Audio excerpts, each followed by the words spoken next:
بسم الله الرحمن الرحيم والنجم إذا هوى ما ضل صاحبكم وما غوى. سبيلي أدعو إلى الله على بصيرة أنا ومن اتبعني وسبحان الله وما أنا من المشركين.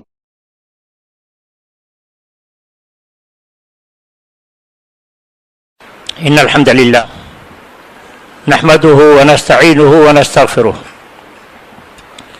ونعوذ بالله من شرور أنفسنا ومن سيئات أعمالنا من يهده الله فلا مضل له ومن يضلل فلا هادي له وأشهد أن لا إله إلا الله وحده لا شريك له وأشهد أن محمدا عبده ورسوله.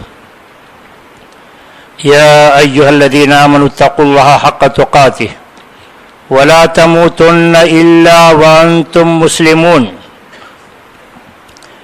يا أيها الناس اتقوا ربكم الذي خلقكم من نفس واحدة وخلق منها زوجها وبث منهما رجالا كثيرا ونساء واتقوا الله الذي تساءلون به والأرحام إن الله كان عليكم رقيبا.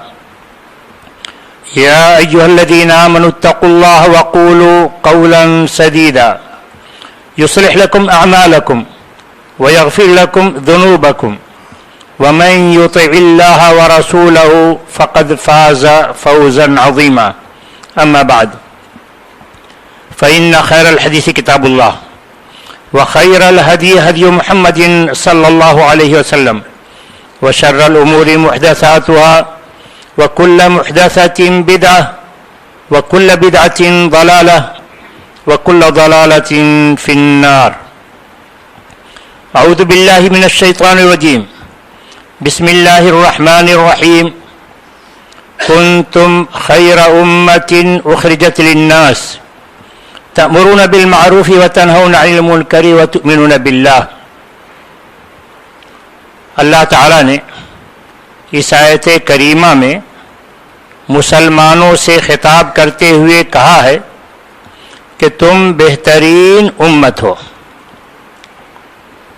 اخرجت للناس، تم کو نکالا گیا ہے، تم کو وجود میں لایا گیا ہے انسانوں کے لیے. گویا ایک مسلمان کو صرف اپنی ذات کی فکر نہیں ہوگی کہ میں اچھا بن جاؤں. ایک مسلمان کو صرف مسلمانوں کی فکر نہیں ہوگی کہ مسلمان اچھے بن جائیں. اس کو فکر ہوگی سارے انسانوں کی کہ سارے انسان اچھے بن جائیں. سارے انسان کیسے اچھا بنیں گے؟ بتایا تأمرون بالمعروف وتنہون عن المنکر، تم اچھی باتوں کا حکم دو گے اور بری باتوں سے روکو گے. وتؤمنون باللہ، اور تم خود اللہ پر ایمان رکھو گے. تو اللہ پر ایمان رکھنے کے ساتھ تم اچھی باتوں کا حکم دو گے اور بری باتوں سے روکو گے. اچھی باتیں بہت ساری ہیں، کہ نماز پڑھو، روزہ رکھو، سچ بولو. ساری اچھی باتوں میں سب سے اچھی بات کیا ہے؟ اگر ہم اور آپ بیٹھیں غور و فکر کرنے کے لیے کہ سب سے اچھی بات کیا ہے، کسی کی رائے کچھ ہو، کسی کی رائے کچھ ہو، اختلاف ہو جائے. اللہ تعالیٰ نے اختلاف کو ختم کرتے ہوئے خود ہی متعین کر دیا کہ سب سے اچھی بات کیا ہے. کہا وَمَنْ أَحْسَنُ قَوْلًا مِّمَّنْ دَعَا إِلَى اللَّهِ، اس سے اچھی بات کس کی ہو سکتی ہے؟ جو اللہ کی طرف بلائے. تو اللہ کی طرف بلانا سب سے اچھی بات اور سب سے اچھا کام ہے. اللہ کی طرف بلانے کا کیا مطلب؟ اللہ کی طرف بلانے کا مطلب اللہ کے بتائے ہوئے راستے کی طرف بلانا. کیا دلیل؟ کہا اللہ تعالیٰ نے ادعو الی سبیل ربک، اپنے رب کے راستے کی طرف بلاؤ. رب کا بتایا ہوا راستہ کیا ہے؟ رب کا بتایا ہوا راستہ دین اسلام ہے. کیا دلیل؟ کہا اللہ تعالیٰ نے ان الدین عند اللہ الاسلام، اللہ تعالیٰ کے نزدیک قابل قبول دین دین اسلام ہے. دین اسلام میں اللہ تعالیٰ نے انسانوں کو زندگی گزارنے کا طریقہ بتایا ہے کہ اس دنیا میں انسان کیسے جیے. پیدا ہونے سے لے کر مرنے تک کے احکام دیے گئے ہیں. تو ان ساری باتوں میں دین اسلام کی سب سے بنیادی بات کیا ہے؟ دین اسلام کی سب سے بنیادی بات توحید ہے. توحید کیا ہے؟ توحید یہ ہے کہ اللہ ایک ہے، وہی سب کا خالق و مالک ہے، اس لیے عبادت اسی کی جائے. کہا اللہ تعالیٰ نے ذالکم اللہ ربکم لا الہ الا ہو خالق کل شیء فاعبدوہ. وہی اللہ تم سب کا رب ہے، سب کو پالنے والا وہی ایک اللہ ہے. لا الہ الا ہو، اللہ کے علاوہ کوئی اور عبادت کے قابل نہیں. کیوں کوئی اور عبادت کے قابل نہیں؟ دلیل دی خالق کل شیء، اس لیے کہ اللہ ہی ہر چیز کو پیدا کرنے والا ہے. فاعبدوہ، تو عبادت اسی کی کرو، عبادت خالق کی کرو، مخلوق کی نہیں. اور اللہ تنہا خالق ہے، اللہ کے علاوہ جتنی چیزیں ہیں سب مخلوق ہیں. کہا اللہ تعالیٰ نے والذین یدعون من دون اللہ لا يخلقون شیئا وهم یخلقون. اللہ کے علاوہ جس کو بھی لوگ پکارتے ہیں، جس سے مانگتے ہیں، لا يخلقون شیئا، انہوں نے کسی چیز کو پیدا نہیں کیا ہے. وهم یخلقون، وہ تو خود پیدا کیے گئے ہیں. تو عبادت خالق کی کرو، مخلوق کی نہیں.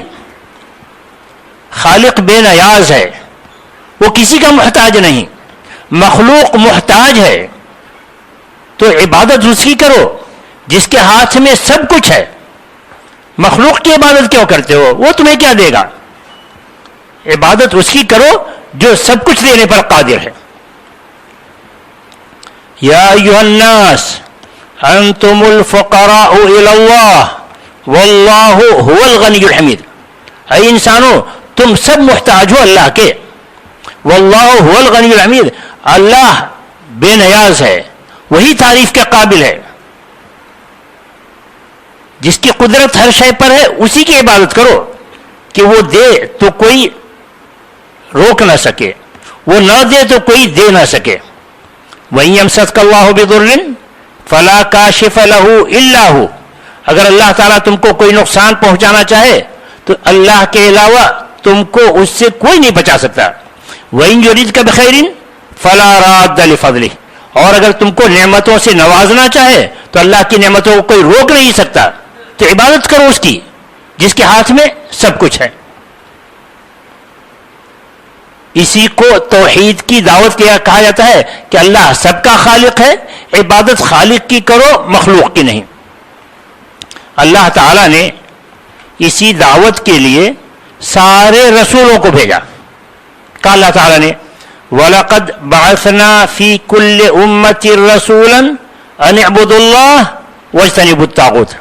ہم نے ہر قوم میں رسول بھیجا، ان کا کام یہ تھا کہ وہ لوگوں کو بتا دیں اعبدوا اللہ، اللہ کی ہی عبادت کرو، واجتنبوا الطاغوت، اور غیر اللہ کی عبادت سے بچو، شرک چھوڑو. اور یہی بنیادی کام محمد الرسول اللہ صلی اللہ علیہ وسلم کو بتایا گیا. کہا اللہ تعالیٰ نے قل انما امرت ان اعبد اللہ ولا اشرک بہ الیہ ادعو. آپ کہہ دیجئے مجھ کو تو اسی بات کا حکم دیا گیا ہے کہ میں اللہ کی ہی عبادت کروں اور اس کے ساتھ کسی کو شریک نہ کروں، یعنی میں توحید پر قائم ہو جاؤں. تو کیا میں توحید پر قائم ہو گیا تو بس ہے میری نجات؟ نہیں. پھر کیا کرنا ہے؟ الیہ ادعو، اسی کی طرف لوگوں کو بلاؤں. خود توحید پر قائم ہو جاؤں اور اسی کی طرف لوگوں کو بلاؤں. اور یہی بنیادی کام اس امت کے حوالے کیا گیا. کہا اللہ تعالیٰ نے قل هذه سبیلی ادعو الی اللہ علی بصیرۃ انا ومن اتبعنی. آپ کہہ دیجئے یہی میرا طریقہ ہے کہ میں اللہ کی طرف بلاؤں پورے علم و یقین کے ساتھ کہ اللہ ایک ہے، وہی خالق ہے، عبادت اسی کی جائے۔ یہ کام کون کرے؟ انا ومن اتبعنی، یہ کام میں کروں یعنی رسول کریں، ومن اتبعنی، اور ہر وہ شخص کرے جو میرا اتباع کر رہا ہے۔ رسول کا متبع کون؟ رسول کا فالوور کون؟ سارے مسلمان۔ تو یہ کام سارے مسلمانوں کو کرنا ہے، علماء ہو تو، عوام ہو تو، مرد ہو تو، خواتین ہو تو، سب کو یہ کرنا ہے۔ دین کی دعوت دینا، توحید کی دعوت دینا علماء کا بھی کام ہے، عوام کا بھی کام ہے، مردوں کا بھی کام ہے، خواتین کا بھی کام ہے۔ جو اپنے آپ کو مسلمان کہتا ہے اس کا یہ کام ہے کہ یہ کرے، توحید کی دعوت دے۔ کہ اللہ تعالیٰ نے اسی کام کے لیے مسلمانوں کا خصوصی انتخاب فرمایا ہے، مسلمانوں کا خصوصی انتخاب اسی کام کے لیے ہوا ہے۔ کیا دلیل بھائی؟ کہا اللہ تعالیٰ نے وَجَاهِدُوا فِي اللَّهِ حَقَّ جِهَادِهِ هُوَ اجْتَبَاكُمْ، تم اللہ کی راہ میں محنت کرو جیسا کہ محنت کیا جانا چاہیے۔ هُوَ اجْتَبَاكُمْ، اس نے تمہارا خصوصی انتخاب کیا ہے۔ کس کام کے لیے؟ بیچ میں بتایا کہ جو کام تمہارے حوالے کیا گیا کوئی مشکل نہیں ہے۔ وَمَا جَعَلَ عَلَيْكُمْ فِي الدِّينِ مِنْ حَرَجٍ، دین میں کوئی مشکل اور پریشانی نہیں ہے۔ یہ تو وہی ہے جو ابراہیم علیہ السلام کا مذہب رہا ہے، ملت ابیکم ابراہیم هو سماکم المسلمین من قبل وفی ھذا، اللہ تعالیٰ نے تمہارا نام مسلم رکھا ہے، تم سے پہلے بھی اور تمہارے اندر بھی، تم سے پہلے بھی جو لوگ اللہ کے دین پر قائم تھے اس کا نام مسلم تھا، تمہارا نام بھی مسلم رکھا گیا ہے۔ کہ مسلم وہ ہے جو اپنے آپ کو اللہ کے حوالے کر دے کہ میں اپنی مرضی سے کچھ نہیں کروں گا، میں تو وہی کروں گا جو اللہ کہتا ہے، جو اللہ چاہتا ہے۔ کہا اللہ تعالیٰ نے وَمَنْ أَحْسَنُ دِينًا مِمَّنْ أَسْلَمَ وَجْهَهُ لِلَّهِ، دین کے اعتبار سے اس سے اچھا کون ہو سکتا ہے جو اپنے آپ کو اللہ کے حوالے کر دے کہ میں وہی کروں گا جو اللہ کہتا ہے۔ یہ مسلم ہے حقیقت معنی میں۔ تو اللہ تعالیٰ نے مسلمانوں کا خصوصی انتخاب کیا ہے کس کام کے لیے؟ آگے آ رہا ہے لِيَكُونَ الرَّسُولُ شَهِيدًا عَلَيْكُمْ وَتَكُونُوا شُهَدَاءَ عَلَى النَّاسِ، رسول تم پر گواہ ہوں گے۔ رسول کہیں گے کہ اللہ تو ان مسلمانوں سے پوچھ لے، میں نے ان کو دین پہنچایا نہیں، میں نے توحید ان کو سنایا نہیں۔ لِيَكُونَ الرَّسُولُ شَهِيدًا عَلَيْكُمْ وَتَكُونُوا شُهَدَاءَ عَلَى النَّاسِ، اور تم گواہ ہوگے انسانوں پر، تم سے پوچھا جائے گا تم نے کتنے لوگوں کو اسلام بتایا، تم نے کتنے لوگوں کو توحید سمجھایا۔ اگر نہیں کریں گے تو پھر ہم نے اپنے مقصد وجود کو نہیں سمجھا، ہمیں جس کام کے لیے اللہ تعالیٰ نے خصوصی انتخاب کیا ہے وہ کام ہم نے نہیں کیا ہے۔ اب وہی کام نہیں کریں گے جس کے لیے ہمارا خصوصی انتخاب ہوا ہے تو پھر اللہ کی سزا کے مستحق ہوں گے، اللہ کا عذاب آئے گا، ہم اس دنیا میں رہنے کے قابل نہیں ہوں گے۔ ذرا سوچئے کوئی بڑی کمپنی ہے، وہ کمپنی کا حساب و کتاب رکھنے کے لیے چارٹرڈ اکاؤنٹنٹ رکھتا ہے کہ حساب و کتاب وہ رکھے گا۔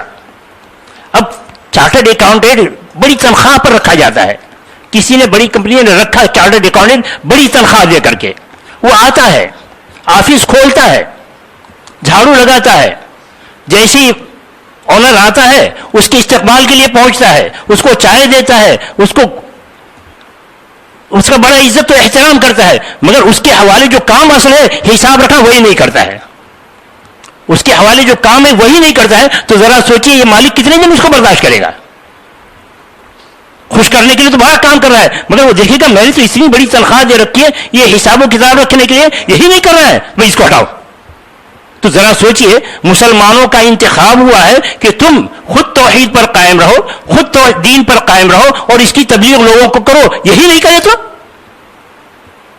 تو پھر یہ رکھنے کے قابل نہیں ہوگا، تو اس کو سزا دی جائے گی اس دنیا میں بھی اور آخرت میں بھی۔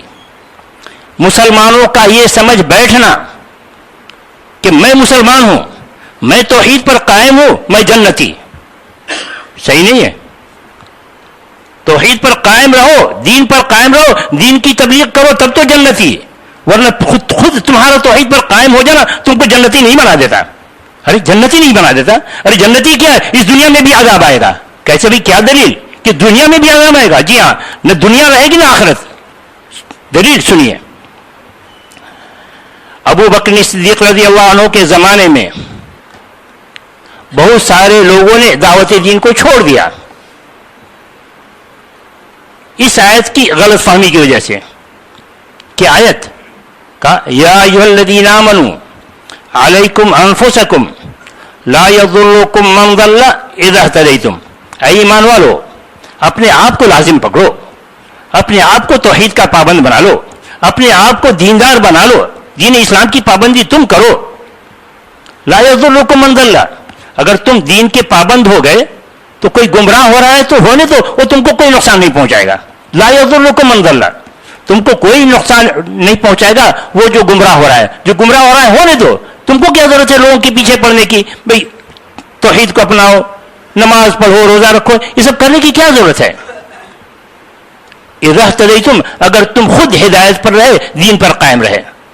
تو کچھ لوگوں نے سمجھا کہ آیت تو صحیح ہے، کیا ضرورت ہے ہم کو دوسروں کو دعوت دینے کی؟ چنانچہ دین کی دعوت چھوڑ دی کچھ لوگوں نے. خبر ملی ابو بکر صدیق رضی اللہ عنہ کو کہ کچھ لوگ ایسی سوچ رکھتے ہیں، کیا ضرورت ہے دعوت دین کی؟ جمع کیا، کہا ایھا الناس انکم تقرؤون ھذہ الآیہ، اے لوگو تم سب اس آیت کو پڑھتے ہو. یا ایھا الذین آمنوا علیکم انفسکم، کہ ایمان والو اپنے آپ کو لازم پکڑو، اپنے آپ کو دیندار بنا لو. لا یضرکم من ضل، کوئی نقصان نہیں پہنچائے گا جو گمراہ ہو رہا ہے. تو کہا تم لوگ اس آیت کو پڑھتے ہو مگر اس کا معنی نہیں سمجھتے. اس کا معنی تو وہ ہے جو میں نے رسول اللہ صلی اللہ علیہ وسلم سے سنا ہے. اور کیا سنا ہے؟ سنو. وَإِنِّي سَمِعْتُ رَسُولَ اللَّهِ صلی اللہ علیہ وسلم يقول، میں نے رسول اللہ صلی اللہ علیہ وسلم سے کہتے ہوئے سنا ہے، إِنَّ النَّاسَ إِذَا رَأَوْا الظَّالِمَ فَلَمْ يَأْخُذُوا عَلَى يَدَيْهِ، کہ اگر لوگ ظالم کو ظلم کرتے ہوئے دیکھیں، فَلَمْ يَأْخُذُوا عَلَى يَدَيْهِ، اور اس کا دونوں ہاتھ نہ پکڑیں، اس کو پورے طور سے اسے روکنے کی کوشش نہ کریں. اوشک ان یعمہم اللہ بعقاب، قریب ہے کہ اللہ تعالیٰ کا ایسا عذاب آئے جو اس کو بھی شامل ہو، اس کو بھی شامل ہو. یہ جو ظلم کر رہا تھا اس کو بھی، جو ظلم ہوتے دیکھ رہا تھا اس کو بھی، کسی نے روکنے کی کوشش نہیں کی. ظلم کیا ہے؟ ہمارے ذہنوں میں ظلم بس یہ ہے کہ کوئی کسی کو ناحق قتل کر لیا ہے تو ظالم. چنانچہ اگر سڑک پر ہم دیکھیں کہ کوئی ہتھیار لے ہوئے کسی پر حملہ کر رہا ہے تو فوراً ہم میں سے آگے بڑھیں گے، روکو بھائی اس کو روکو، کیوں تم اس کو مار رہے ہو، کیوں اس کو قتل کر رہے ہو. کوئی کسی کو ناحق گالی دے رہا ہو تو روکیں گے، کیوں گالی دے رہا ہے. کوئی کسی کا مال لے کر بھاگے، روکیں گے کہ ارے یہ کیا کر رہا ہے. تو یہ سب ہمارے پاس ظلم ہے. اللہ کہتا ہے کہ یہ سب سے بڑا ظلم تو شرک ہے، یہ سب سے بڑا ظلم تو شرک ہے. تو مگر سوچیے ہم لوگوں کی سوچ کہاں، ہماری سوچ اس تک محدود. اللہ تعالیٰ کہتا ہے ان الشرک لظلم عظیم، شرک بہت بڑا ظلم. کتنا بڑا ظلم؟ شرک اتنا بڑا ظلم ہے کہ اس کے مقابلے میں نہ قتل، نہ چوری، نہ زنا. کیا دلیل؟ کہا اللہ تعالیٰ نے ان اللہ لا یغفر ان یشرک بہ ویغفر ما دون ذلک لمن یشاء. اللہ تعالیٰ نہیں بخشے گا اس بات کو کہ اس کے ساتھ شرک کیا جائے. ویغفر ما دون ذلک، شرک کے علاوہ جو بھی بڑا جرم ہو، قتل، چوری، زنا کیوں نہ ہو، اللہ تعالیٰ جسے چاہے گا بخش دے گا. مگر شرک ایسا جرم ہے کہ اس کی بخشش نہیں. تو شرک سب سے بڑا ظلم، اور ہم اس کو ظلم سمجھتے ہی نہیں. ہماری نظروں کے سامنے دن رات شرک ہو رہا ہے اور ہم انہیں اس کے روکنے کے لیے کوئی کوشش ہی نہیں کی. بلکہ جو لوگ اس میدان میں کام کر رہے ہیں، مسلمانوں کی بڑی تعداد ان کو روکنے کی کوشش کرتے کہ یہ کیا کر رہے ہو، ہمیں کیا ضرورت ہے اس کی. یہ ہمارا وجود جس کام کے لیے ہوا ہے اس کام میں اگر کچھ اللہ کے بندے لگے ہوئے ہیں تو مسلمانوں کی بڑی تعداد اسی سے روکتی ہے کہ تم یہ کیا کر رہے ہو. اللہ اکبر. اللہ کہا کہ شرک سب سے بڑا جرم اور ہم اس کو جرم ہی نہیں سمجھتے. تو کہا ان الناس اذا رأوا الظالم فلم يأخذوا على يديه، لوگ ظالم کو ظلم کرتے ہوئے دیکھیں اور اس کا دونوں ہاتھ نہ پکڑیں، اس کو پورے طور سے روکنے کی کوشش نہ کریں. او شکا یعمہم اللہ بعقاب، قریب ہے کہ اللہ کا عذاب آئے جو اس پر بھی ہو اس پر بھی ہو. تو مسلمانوں کا شرک ہوتے ہوئے دیکھنا اور اس کو روکنے کی کوشش نہ کرنا بہت بڑا جرم ہے. روکنے کی کوشش کیسے کرے؟ زبردستی جا کے مندر گرا دے، مندر کے پاس کھڑا ہو جائے، یا غیر مسلموں کے جو عبادت خانے اس کے پاس کھڑا ہو جائے، وہاں لوگوں کو مار مار کر کے بھگائے. نہیں، یہ نہیں طریقہ ہے. اسلام نے یہ طریقہ نہیں سکھایا ہے. اسلام نے طریقہ سکھایا ہے آپ کو توحید کی دعوت کا، اسلام کی دعوت کا. آپ دعوت کے ذریعے سے اس کو روکنے کی کوشش کریں گے، کسی پر زبردستی نہیں کریں گے. کہ اللہ تعالیٰ نے کہا لا اکراہ فی الدین، دین اسلام میں زبردستی نہیں. اگر زبردستی کسی کو مسلمان بنانا ہوتا، زبردستی شرک سے روکنا ہوتا، تو اللہ تعالیٰ کہتا ہے ہم اس کے لیے کافی تھے. اللہ تعالیٰ کہتا ہے ہم اس کے لیے کافی تھے اگر زبردستی کرنا ہوتا تو. کہاں کہتا ہے بھائی؟ پڑھی آیت. کہا اللہ تعالیٰ نے وَلَوْ شَاءَ رَبُّكَ لَآمَنَ مَنْ فِي الْأَرْضِ كُلُّهُمْ جَمِيعًا، اگر تیرا رب چاہتا تو زمین پر جتنے لوگ ہیں سب کو ایمان کی توفیق دیتا. لو شاء ربک، اگر تیرا رب چاہتا لآمن من فی الارض کلہم جمیعا، تو زمین پر جتنے لوگ ہیں سب کے سب ایمان لے آتے. اللہ کے لیے کون سا مشکل تھا کہ سب کو کہتا تم مسلمان ہی رہو. مگر اللہ تعالیٰ نے ایسا چاہا نہیں، زبردستی کرنا نہیں چاہا. افانت تکرہ الناس، کہ آپ لوگوں کو مجبور کریں گے یہاں تک کہ وہ ایمان لے آئے حتی یکونوا مؤمنین. تو آپ کا کام زبردستی کرنا نہیں ہے. پھر آپ کا کام کیا ہے؟ آپ کا کام لوگوں تک دین کو اچھے انداز میں پہنچا دینا ہے، واضح انداز میں پہنچانا ہے. وما علی الرسول الا البلاغ المبین، رسول کا کام واضح انداز میں لوگوں تک دین کو پہنچا دینا ہے. اور یہی کام مسلمانوں کا ہے کہ واضح انداز میں لوگوں کو دین پہنچا دے. اگر نہیں پہنچاتا تو اس سے بڑا ظالم کوئی نہیں، اس سے بڑا ظالم کوئی نہیں. کیا بھائی دلیل؟ مسلمان اگر دین اسلام کو لوگوں تک نہ پہنچائے تو اس سے بڑا ظالم کوئی نہیں. جی ہاں، اس سے بڑا ظالم کوئی نہیں. پڑھی آیت. کہا اللہ تعالی نے وَمَنْ أَظْلَمُ مِمَّنْ كَتَمَ شَهَادَةً عِنْدَهُ مِنَ اللَّهِ، اس سے بڑا ظالم کون ہوگا جو چھپائے اس شہادت کو جو اس کو اللہ کی جانب سے ملی ہے. کس کو شہادت ملی ہے؟ کس کو اللہ تعالیٰ نے کہا کہ تم گواہ رہو، تم گواہی دو لوگوں کو دین پہنچا کر کے؟ کس کو اللہ تعالیٰ نے شہادت دیا ہے؟ مسلمان. کیا دلیل؟ کہ مسلمانوں کو اللہ تعالیٰ نے شہادت کے لیے پیدا کیا ہے، گواہی دینے کے لیے پیدا کیا ہے. دلیل کہا اللہ تعالیٰ نے وَكَذَلِكَ جَعَلْنَاكُمْ أُمَّةً وَسَطًا لِتَكُونُوا شُهَدَاءَ عَلَى النَّاسِ، ہم نے تم کو بہترین امت بنایا ہے تاکہ تم گواہی دو انسانوں پر کہ اللہ میں نے تیرا پیغام توحید کا، میں نے تیرا دین اسلام لوگوں تک پہنچا دیا. اگر یہ مسلمان نہیں کرتا تو اس سے بڑا ظالم کوئی نہیں. پھر اس جرم کی سزا، اس ظلم کی سزا اس دنیا میں بھی. اس دنیا میں بھی کیا سزا بھائی؟ اس دنیا میں سزا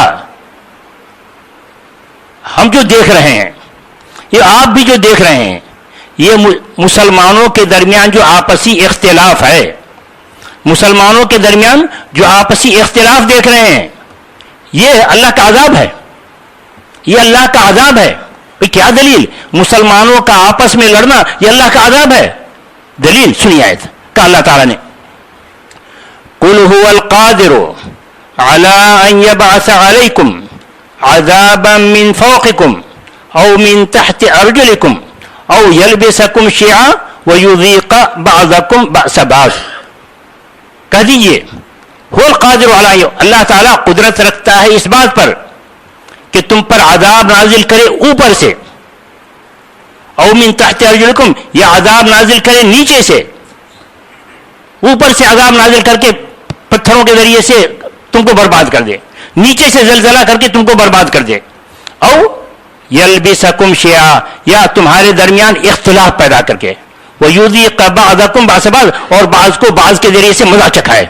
تو یہ مسلمانوں کا آپس میں اختلاف کرنا، آپس میں لڑنا، یہ اللہ کا عذاب ہے، اور یہ ہلکا عذاب ہے، اور یہ ہلکا عذاب ہے کہ اگر مسلمان اب بھی عبرت حاصل نہیں کرتا، نصیحت حاصل نہیں کر رہا، آپس میں متحد نہیں ہوتا، متحد ہو کر کے اسلام کی دعوت نہیں دیتا، تو پھر ایک دن آئے گا جب اس کا صفایا کیا جائے گا، ایک دن آئے گا جب اس کا صفایا کیا جائے گا.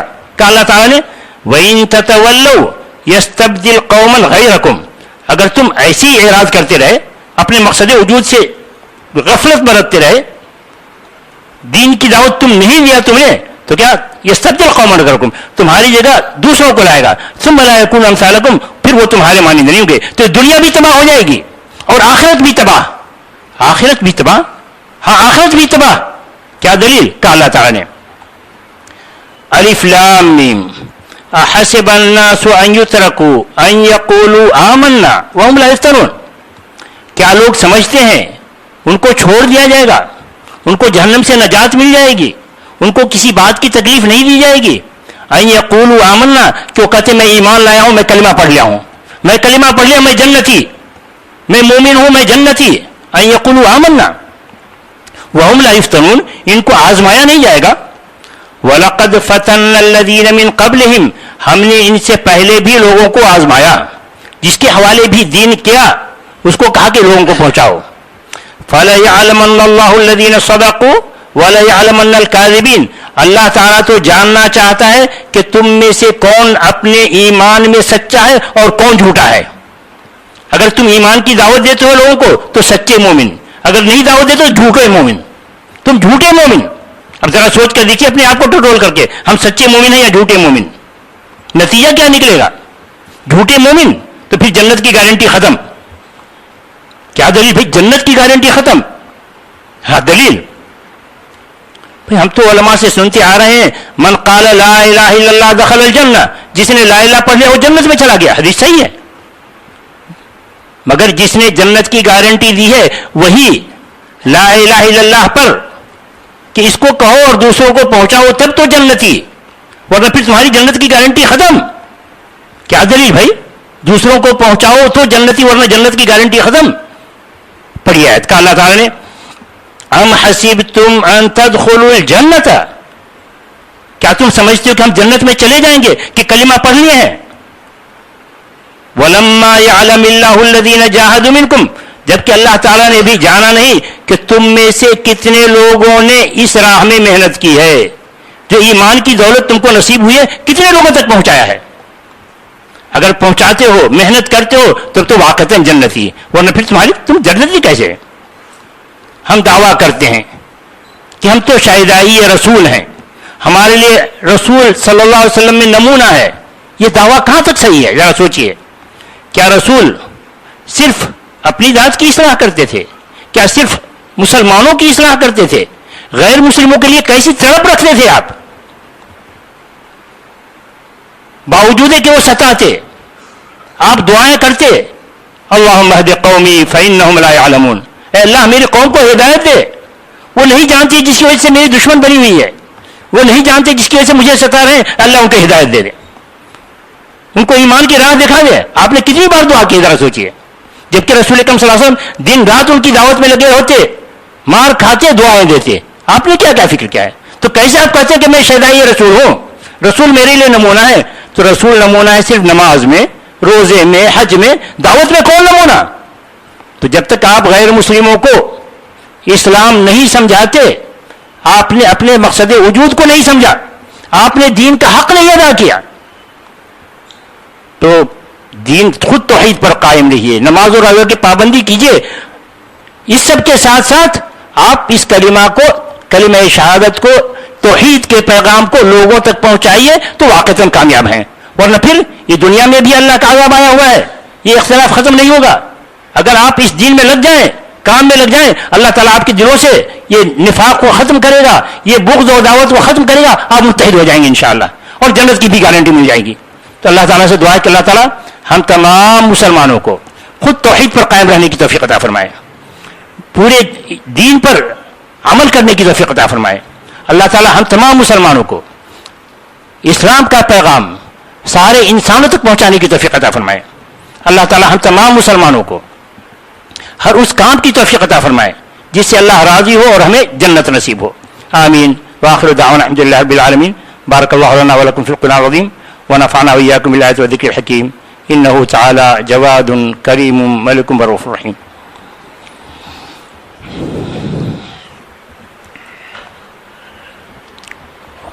الحمد لله نحمده ونستعينه ونستغفره ونعوذ بالله من شرور أنفسنا ومن سيئات أعمالنا. من يهده الله فلا مضل له ومن يضلل فلا هادي له. وأشهد أن لا إله إلا الله وحده لا شريك له وأشهد أن محمدا عبده ورسوله. أما بعد. اللهم صل على محمد وعلى آل محمد كما صليت على إبراهيم وعلى آل إبراهيم إنك حميد مجيد. اللهم بارك على محمد وعلى آل محمد كما باركت على إبراهيم وعلى آل إبراهيم إنك حميد مجيد. ربنا آتنا في الدنيا حسنة وفي الآخرة حسنة وقنا عذاب النار. ربنا كفر عنا سيئاتنا وتوفنا مع الأبرار. ربنا اغفر لنا ولإخواننا الذين سبقونا بالإيمان ولا تجعل في قلوبنا غلا للذين آمنوا ربنا إنك رؤوف رحيم. ربنا تقبل منا إنك أنت السميع العليم وتب علينا إنك أنت التواب الرحيم. سبحان ربك رب العزة عما يصفون وسلام على المرسلين والحمد لله رب العالمين.